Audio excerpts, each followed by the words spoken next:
Another day, another dollar. Another video on Blue Haze Dreamers. So today I'm going to talk about the second round of the NBA playoffs.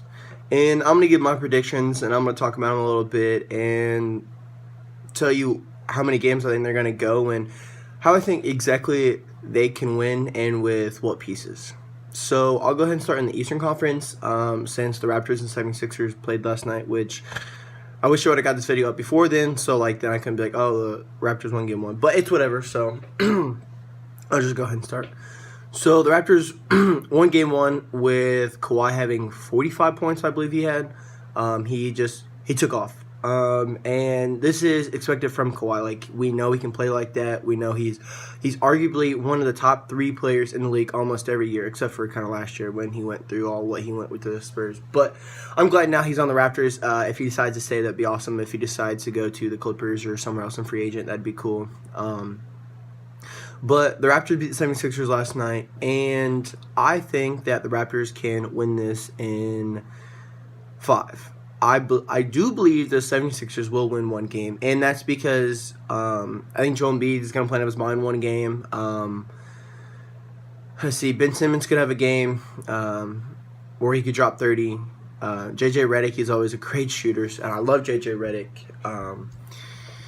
Jimmy Butler, Tobias Harris, I didn't even name those two, and, they can have great nights and they can win, or they can have great nights and still lose, just depending on if the ball goes in the basket. That's what it really comes down to. So, not only did Kawhi have 45, but Siakam also had 29 from the field, and so that's a big boost. Like, those are the only two big scores that scored last night to help them win. But hey, a win's a win. So, like I said, I think the Raptors can win in 5, and that's going to be my prediction. And so, hopefully I'm right. If I'm not, it is what it is. Let me move on to the other game that's happening today, actually, the Bucks versus the Boston Celtics. And I like this matchup a lot.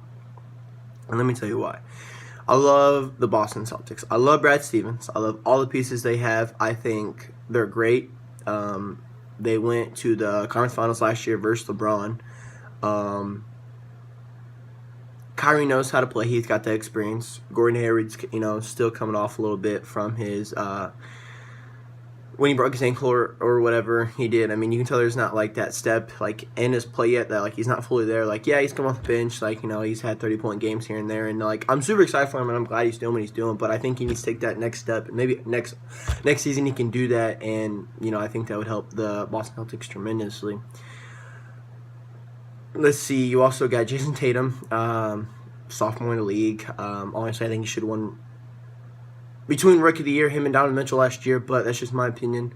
But like I said, Brad Stevens and the way they playing at Madison Square Garden, it's hard to play there. Hopefully they can win both games there. Hopefully they can still game on the road. That's going to be huge. Road games are always huge, no matter what series you play, no matter who you play. And so I like the Boston Celtics a lot, and I hope they compete well with the Bucks. With the Bucks, they have a lot of great pieces. Arguably the best player in the league, Giannis Antetokounmpo, probably win MVP this year. I mean, that's going to be really hard toss-up with James Harden.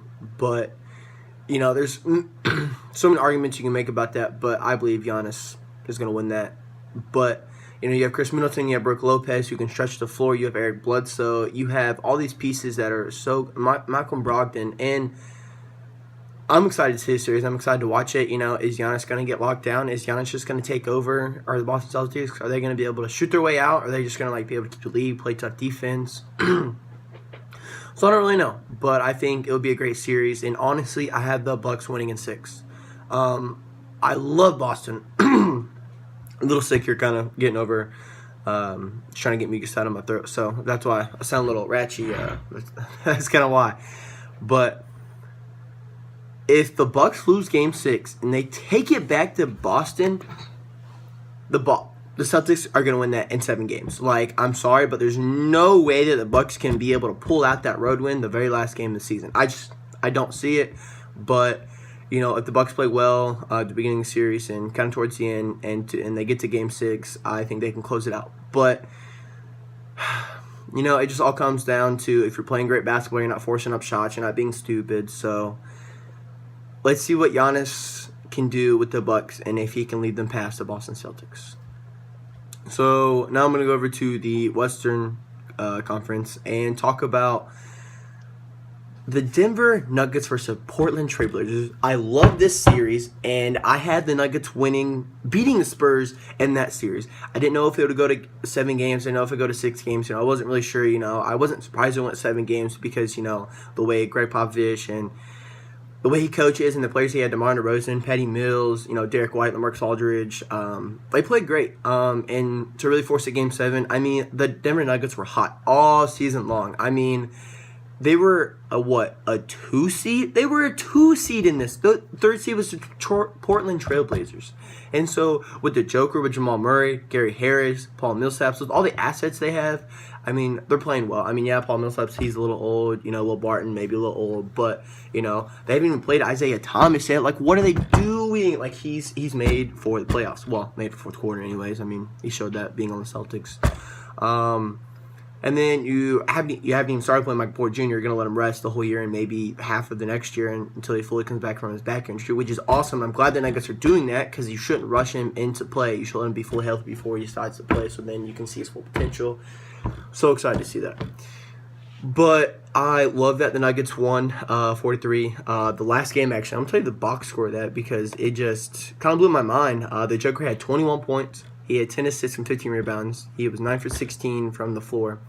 But he had a triple-double. No one's had a triple-double in Game 7 since LeBron in the 2016 Finals. The Joker was putting up these numbers all season long. And so if anyone tells me he's underrated, don't talk to me. Like, I don't understand or why you say that. So, please give me some valid points on why you think that. Jamal Murray, I knew he'd have a big game last night. He had 23, 4 assists, 5 rebounds. So, not as big a game. I thought he was going to have a 30-point game. But, hey, 23 points help. Hey, they won the ball game. That's all that matters. He did hit the dagger, though, to put away the Spurs. So, that was amazing. Gary Harris, as talked about earlier, he had 11 points. He had played 41 minutes, actually. I don't think he came out of the game at all. Wow, that's crazy. The Spurs actually move on to them. Let's see here. LaMarcus Aldridge had 16 points, 4 assists, 11 rebounds. He played 41 minutes, so he didn't come out of the game. Actually, no. DeMar DeRozan didn't come out of the game the whole time. He had 43 minutes, 7 for 21 on shooting. He had 19 points, 6 assists, 8 rebounds. If you're going to win that series, DeMar, you have to take over. I'm sorry, but the way you played on the Raptors, I love DeMar DeRozan. For everyone who doesn't know out there, who doesn't know me, he's such a great player. I loved him on the Raptors. I loved him with Kyle Lowry. I wish he would never got traded. But, the NBA is a business. It is what it is. But DeMar DeRozan has to step up. I kind of watched the series a little bit. He was hitting here and there, but he's also missing a lot. I think he really needs to evolve his game. He needs to do something. I know he really worked on a 3-point shot last year. If that's what he still needs to continue to work on, I know sometimes, I saw it last year, he would have to guard LeBron almost every single possession, and then once he guarded LeBron, he was tired. Then they were like, oh, hey, DeRozan, hey, score. Do a jump shot, drive, dunk, do something. And he's tired. So how do you expect DeMar DeRozan to guard LeBron and then to go out and try and score? So I thought that was kind of difficult for him, but I think he's an all-star. But I think he can improve his game. I don't think he's in his prime yet, which I think he can, obviously get there. Every player can be in their prime. So I'm excited to see what he can do the next few years. If he stays on the Spurs or, depending on how long Greg Popovich, is, still around as a coach, because the Spurs and their ball movement, I could develop into a little bit of a different player. It could be awesome. So, you never know, but like I said, I thought this was a great series, and let's see, the score was 90-86, so it really wasn't too far off. Really, they won this game, 53 rebounds to 45. Second chance points. That's really what it's going to come down to. The Spurs were in this game because they hit free throws. They had 90% to 78%, and free throws are going to keep you in the game. 3-pointers, they both kind of wasn't very good at all, but. It was just excited to see the Nuggets and the Spurs go to 7 games, and so I'm excited to see that they're Blazers and Trailblazers. So actually now, time to talk about Trailblazers and the Denver Nuggets. I kind of went on a little spur there, but I love the Nuggets. They're such a great team, and I'm excited to see what they do, especially against the Portland Trailblazers. And I love this matchup, and I'll tell you why. Actually, I love both matchups in the Western Conference. So I just talked about the Nuggets and how good they were, but then let me talk about the Trailblazers. They beat the OKC 4-1. Did not expect that. Had no idea that was coming. I thought OKC would at least win 3 games or something. Paul George's going to step up. Russell, he's, he. I know he at least had 1 triple-double, maybe 2, but Dame just played out of his mind. CJ was right there. Enes Kanter stepped up huge, big time. And I say that because Nurkic is out with breaking his leg. That was extremely horrific. I hope he gets better. I hope he comes back. He's definitely a great player. I love to watch him. He definitely fits in the Trailblazers system very well. But the Trailblazers, I think Dame can play out of his mind. I think Dame and CJ and Kanter, and that whole squad, they've been together for a while. Well, Kanter, not so much, but he just got there. But Dame and CJ, they have the experience, and I think that can carry them past the Denver Nuggets. The Denver Nuggets are hot. They are a young squad, but I think with the experience, the Portland Trailblazers are going to win that. And I think they'll win that in...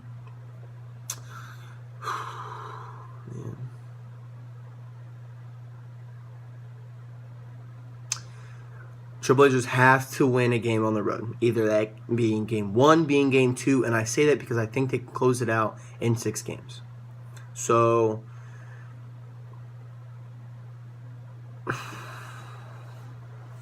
if Dame takes off like he did, I could see them winning it in 5, but I think in 6, because I think the Nuggets, they can win at home. Don't get me wrong. That's what they just did, beat the Spurs. They only beat them by 4, but what'd they do? They beat them at home. The Joker had a triple-double. So, the Denver Nuggets have nothing to lose. They're a young team. They're good. Trailblazers, they're a little older. They have more experience. So, I like this matchup as well. But like I said, I think Trailblazers in 6. Because I think Denver Nuggets are going to give them a fight. And I honestly think that, and I'm excited to see where that series goes. Now on for the very last one, the Golden State Warriors versus the Houston Rockets. Let me just start with the Golden State Warriors, man. They kind of scared me a little bit when they were down 3-2. I was like, okay, the Clippers. I was like, Lou Will, he did something. He was one of the greatest 6-mans of all time. He's going to win the award this year, no doubt about that. But the Warriors sometimes, they just like to blow leads. Obviously they blew that 31-point lead. They're good. They know how to go up. They know how to play. Obviously, that's why they're the number 1 seed in the Western Conference. That's why they've won the playoffs, back-to-back. So for 2 years, maybe make it 3 years. Which, honestly, I don't want to see it, but I think... I'll say that for a different video if they win another championship. But honestly, this year, I think that's iffy. Because they're playing the Houston Rockets. Yes, the Houston Rockets are the 4th seed, but that's because Chris Paul was out not even half the year, but 20-plus games, with a hammy injury. He's a little older. I don't know if Houston Rockets should have signed that big contract to him, but he's one of the best passers in the NBA. He's going to be, all-time top 5, assist leaders. So, he can shoot. He shimmied in Curry's face last year, so that was insane to see. It was a good matchup last year, and I thought the Rockets were shooting Game 7, but they couldn't shoot. It was horrible. I've never seen that low shooting percentage ever in my life, but we all have those games. It is what it is. But if James Harden wants to be MVP this year, if he wants to win MVP, he's got to beat the Warriors. Absolutely has to beat the Warriors. I know the MVP award, it's nothing to do with the playoffs, and everyone says that every year. I don't think the playoffs have anything to do with it, but maybe, wink wink just a little bit. But I think the Rockets can win this in 6 games. 6 games, and I say that because you can't bring it back to Oracle Arena. And that's the same thing that goes for the Bucks and the Celtics. The Bucks cannot, I just don't see them winning in Madison Square Garden. And so I see the Houston Rockets winning because James Harden's healthy. Chris Paul's healthy. Eric Gordon's healthy. Clint Capella's healthy. Austin Rivers is healthy. They've got a good bench. Don't get me wrong. They've got a good bench, and I like their bench. The Warriors, they're kind of bench. That's what, kind of helped them last year, was that bench. But, they honestly didn't do too hot last year. But, they were able to win the chip. Obviously they faced LeBron and the Clippers, or Cavs, but that is what it is. But I think the Rockets go in at 6. I mean, yeah, the Golden State Warriors, have 5 All-Stars, this and that. We all know about the Warriors. But if Kevin Durant can drop 45 almost every night, I don't see how why they should lose. But, supposedly Curry and Clay all have ankle injuries for, they're questionable for Game 1. That's what Steve Kerr said. I read on a report. It might have been, I don't know if it was Butcher Report or NBA on ESPN or something like that, but I saw it somewhere. So I'm not just saying that I coming out of my mouth. I mean that. So if they don't play Game 1, and the Rockets don't win Game 1, they shouldn't win the series. I'm sorry. If Clay and Curry both don't play and you're left with Kevin Durant and Draymond Green, if you cannot win Game 1 with them not playing, Rockets, what are you doing? What are you doing, Mike D'Antoni? Please tell me what you're doing. You just have to win. But, if they do play, it's a different story. If they, are okay from their ankle injuries and they do play, then they should be fine. Then Golden State should win at least Game 1, probably Game 2 because at Oracle Arena. But they are good at blowing leads, so you never know what's going to happen. The NBA is crazy. It's all based on a game of run. So, the Rockets go on a 23-4 run to, close out third quarter, maybe. I don't know. Third quarter is, crazy. Third quarter is really where it separates them. That's why the Pacers lost so much. That's why I lost every game actually because they can't. We need Vic. I'm sorry. That's a whole nother discussion. But like I said, I think I see the Rockets winning in 6 games. So I just think they can close out in Texas at their home court. But like I said, they got to steal a game on the road. You have to. Because road games are big. Because you can win at home. Everyone can win at home. That's no problem. You can also lose at home. But you got to be able to show that you can win on the road. Because that's what really separates good teams from bad teams. Well, not really good teams from bad teams. But, excellent teams from, good teams. You got to be able to step up, hit those shots, do what you got to do. So I'm excited to see all these matchups for this week and to see who can make it onto the conference finals. So as of right now, my predictions are the Rockets in 6, the Trailblazers in 6. I could see the Denver Nuggets win in 2. It's just my opinion. I could see the Bucks winning in 6, but I can honestly see the Raptors winning in 5 because the 76ers I think can win 1 game, but the Raptors I think they can close it out. They already have 1 game, so they should win Game 2 back in Toronto if they don't. Sometimes NBA teams I just question how good they are. I'm maybe they just had an off night, but hopefully that's not the case. We'll find out. So those are my predictions. Maybe you guys have different predictions. Comment below what you think, and maybe we can debate, make new videos, and see who moves on to conference finals, and we'll have another conversation about that. So have a great rest of your day, guys.